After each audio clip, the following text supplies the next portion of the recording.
15.000 porsi jenang dibagikan gratis dalam festival jenang yang digelar di Solo, Jawa Tengah.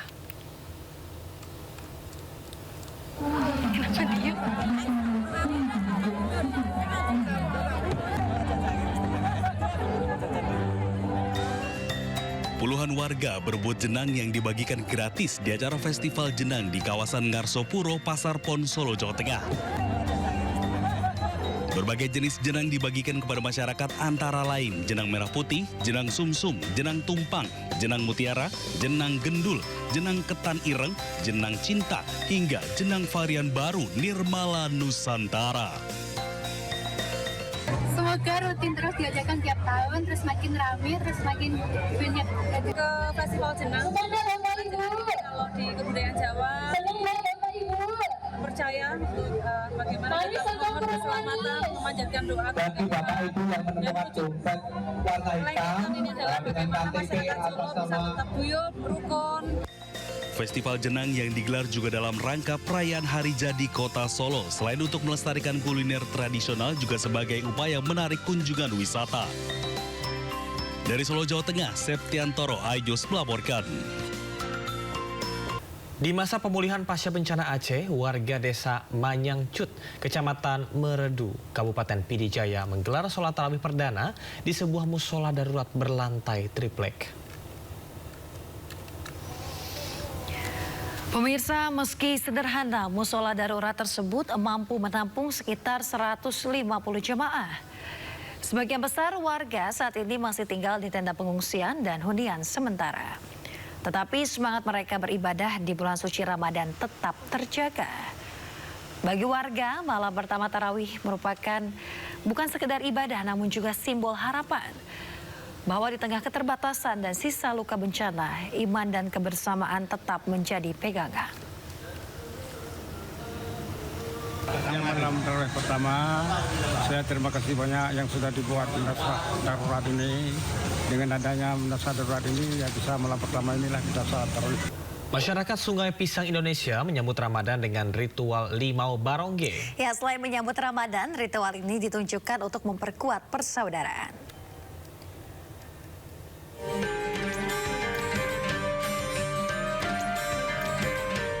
Beberapa hari menjelang Ramadan, anggota komunitas Sungai Pisang di Indonesia melakukan ritual kebudayaan untuk menyambut bulan suci Ramadan.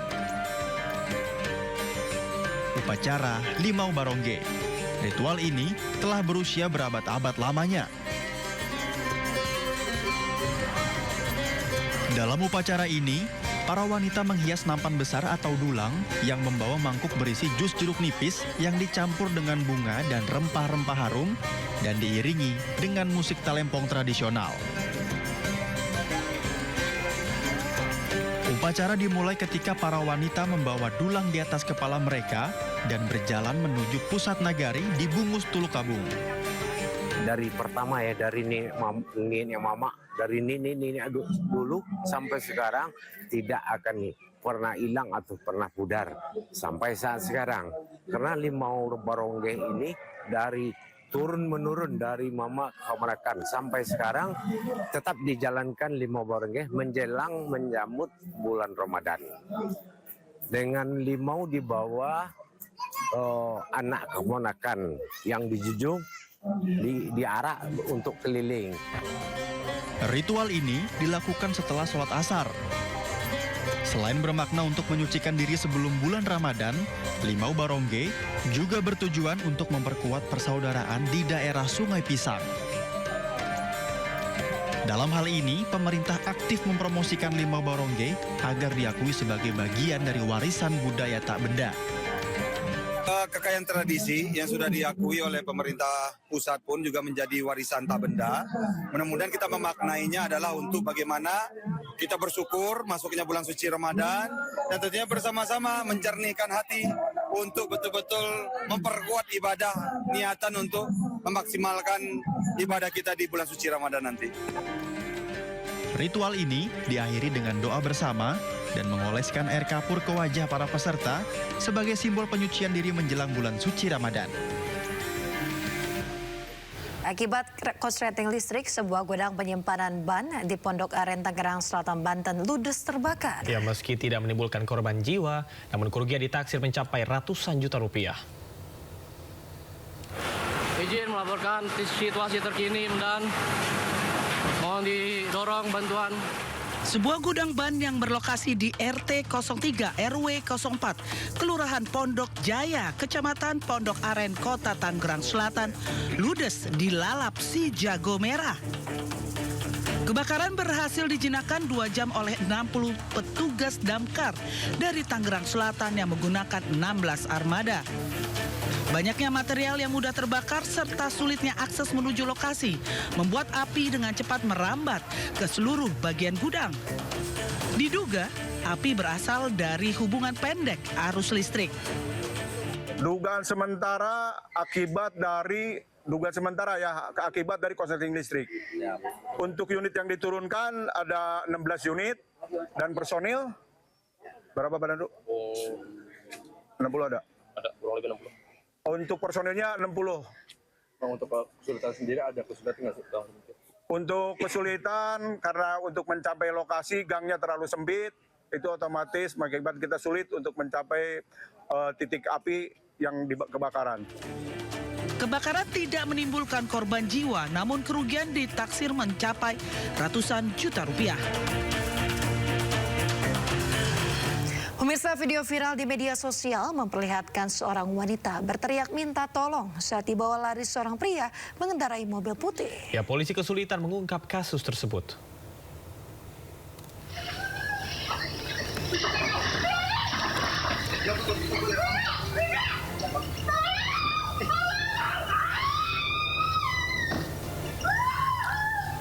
Peristiwa terjadi di Jalan Langmas, Desa Gonilan, Kartasura, Sukoharjo.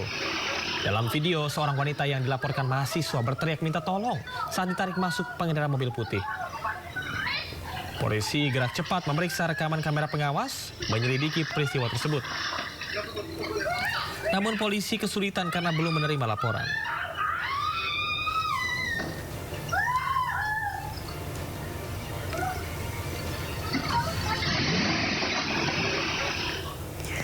Pemirsa, 3 desa di Kecamatan Badiri, Kabupaten Tapanuli Tengah, Sumatera Utara terisolir. Ya, banjir bandang menghancurkan jembatan penghubung, memaksa warga mengungsi akibat akses putus total.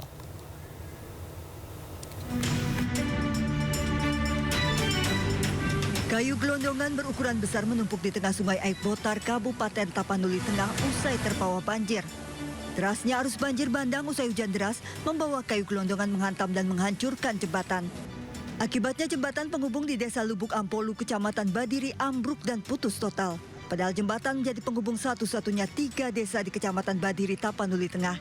3 desa terisolir memaksa warga mengungsi. Memang kami di sini itu ada sekarang alat berat Bang, tapi ya ini tadi karena ini udah begini kerja pun mau kayak mana? Berarti air itu langsung besar bawa? Langsung besar Bang, langsung bawa kayu. Tidak hanya jembatan, banjir juga merusak sejumlah rumah warga serta merobohkan tiang listrik. Putusnya jembatan berpotensi menghambat distribusi logistik, akses pendidikan serta layanan kesehatan. Dari Tapanuli Tengah, Sumatera Utara, Sukriyadi, iNews melaporkan. Pemirsa, hujan deras di Gunung Kidul menyebabkan banjir yang membawa material kayu dan batu besar. Ya, akibat kejadian ini, belasan rumah mengalami kerusakan.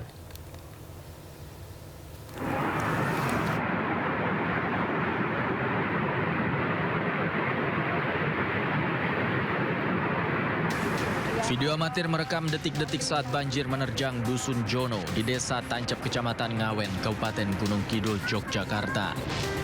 Hujan deras menerjang kawasan ini hingga banjir membawa material batu dan juga kayu besar.